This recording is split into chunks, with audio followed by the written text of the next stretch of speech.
The field of pediatrics is focusing on fostering the growth and development of children. Pediatricians must possess through understanding of normal growth and normal developmental patterns and milestones, and also behavior to effectively track children's progress, detect any developmental delay or abnormalities, facilitate access to necessary services, and provide guidelines to parents and caregivers. To modify factors that influence risk and resilience, pediatricians need insights into how biological and social dynamics interact within the parent-child relationship, within the family unit, and relation to the broader community. Growth serves as a key indicator of overall health, chronic diseases status, and any level of how could I say psychological and interpersonal stress. By observing children and their families over time, pediatricians are in a unique position to recognize the connection between physical growth and cognitive, motor, and emotional development.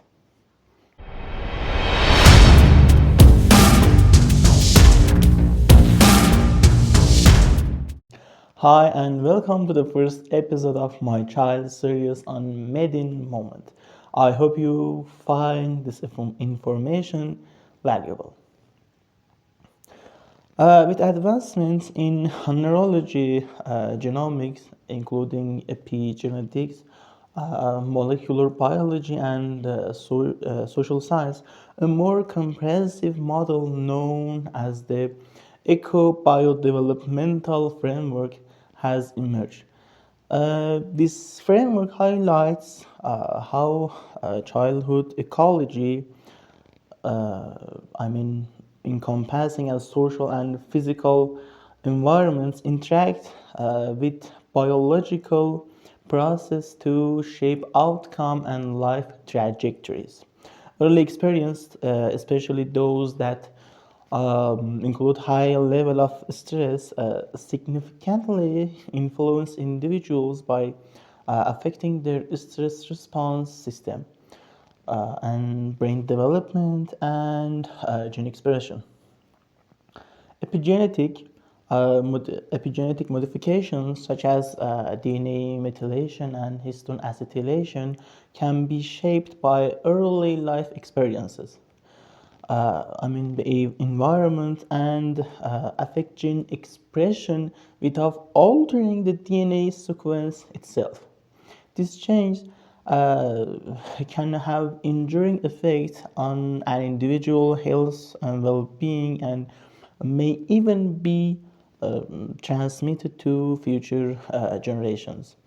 Biological factors influencing development include genetic, prenatal exposure to tetratogens, the long-term negative consequence of low birth weight, which is linked to neonatal complications and increased risk of coronary heart disease, stroke, hypertension, and type 2 diabetes, postnatal illness, exposure to harmful substances, and maturation.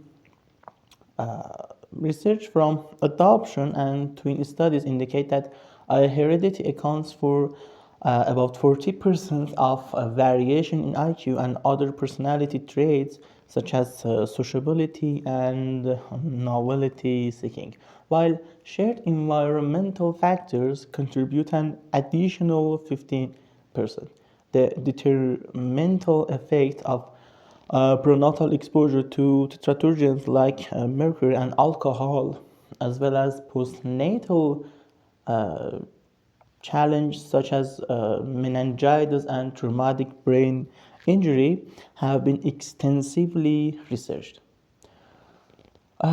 Chronic illnesses can impact growth and development directly or indirectly by affecting factors such as nutrition, parenting practices, school attendance, or peer relationships or self-esteem.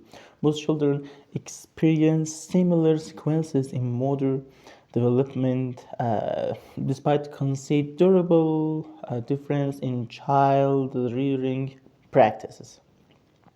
Skills like using complex sentences are less strictly tied to a specific maturation timeline. Maturational changes also bring about behavioral challenges that predictable stages.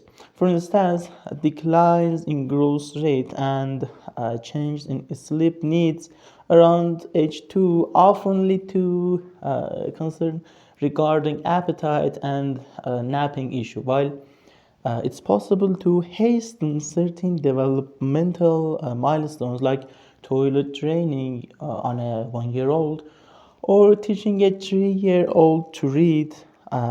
The long term, the long term benefits of this such early achievements remain questionable.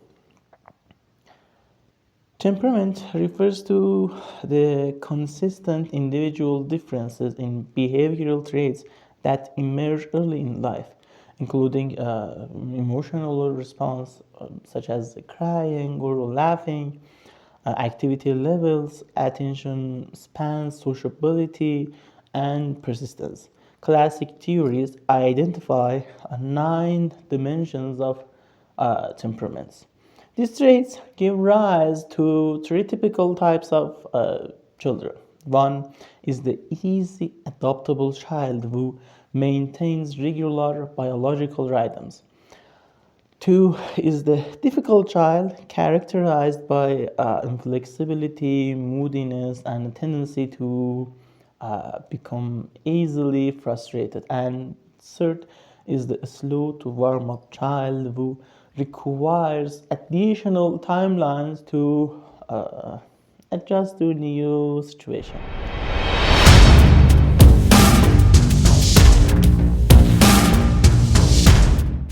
There are also various combination of these temperamental types. Uh, Temperament has traditionally been viewed as biologically based or inherited. Understanding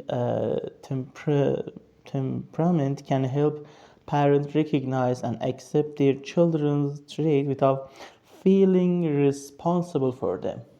Children who struggle to adapt or to change may exhibit behavioral challenges when a new sibling arrives or when starting school. Recognizing a child's temperament can also facilitate adjustments in parenting approaches. Conflicts between a child's temperament and a parent's style can lead to behavioral and emotional issues. For instance, if parents maintain an irregular schedule while having a less adaptable child, behavioral problems are more likely to arise than if the child has parents with consistent routines. Current developmental models emphasize the significant impact of the child rearing environment. Infants rise in hospitals or orphanages where opportunities for attachments are limited, often experience serious developmental delays. Attachment is defined as an innate tendency in a young children to seek closeness to their parents during stressful times and the secure relationship that enables them to regain a sense of well-being after such experiences. Insecure attachment can be indicator of future behavioral and learning difficulties. Through all developmental stages, children thrive best when they have adults who are attuned to their verbal and nonverbal signals and respond appropriately. In early infancy, this kind of responsive care helps maintain an infant's stage of calm alertness and supports self-regulation. In summary, a child's status at any given moment results from the interplay between biological and social influences, which are mutually influential. Biological factors like temperament and health impact the child rearing environment and vice versa. For example, a premature infant may cry infrequently and sleep excessively. A parent experiencing depression may appreciate this behavior, creating a cycle that leads to poor nutrition and stunted growth. The child failure to thrive can exacerbate the parent's feeling of inadequacy and later on impulsivity and inattention due to early on their nutrition may manifest as aggressive behavior. In this scenario, the aggression stems not from prematurity or maternal depression alone, but from the interaction of these elements. Conversely, children with biological risk factors can still develop well if their child rearing environment is nurturing. Normal growth in children includes a few key milestones. A weight loss of about 5 to 10% of birth weight in first days of life, returning to the birth weight by 7 till 10 days of age, and doubling their birth weight by the 4 or 5th month, and tripling it at the first birthday. In the terms of height, the average length at birth is approximately 20 inches, reaching about 13 inches by 1 year, and by age 4, average child's height is typically double the birth length. It's around 14 inches. Normal growth patterns often exhibit spurs and plateaus, so some fluctual on percentile charts are accepted.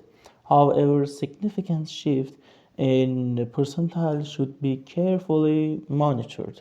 When caloric intake is insufficient, weight percentile tends to drop first, followed by height, and head circumference is the last one which is affected. Insufficient caloric intake may stem from inadequate feeding or lack of proper attention or stimulation for the child. Additionally, caloric needs may increase in children with chronic illnesses like heart failure or cystic fibrosis, requiring significantly higher caloric intake for proper growth. An increase in weight alongside a decrease in height percentile may indicate hypothyroidism. In case of familiar megalencephaly, hydrocephalus, or catch-up growth in neurologically normal premature infants, head circumferences may appear disproportionately large. A child is classified as microcephalic if their head circumference falls below the third percentile, even if their length and weights are also proportionately low. Regular monitoring of head circumferences is essential during infancy, which is a critical period of brain development, and should be plotted consistently until the child reaches the 2 years of age. Any concerns regarding abnormal growth should prompt close follow-up and further evaluation as needed. Thank you for your time.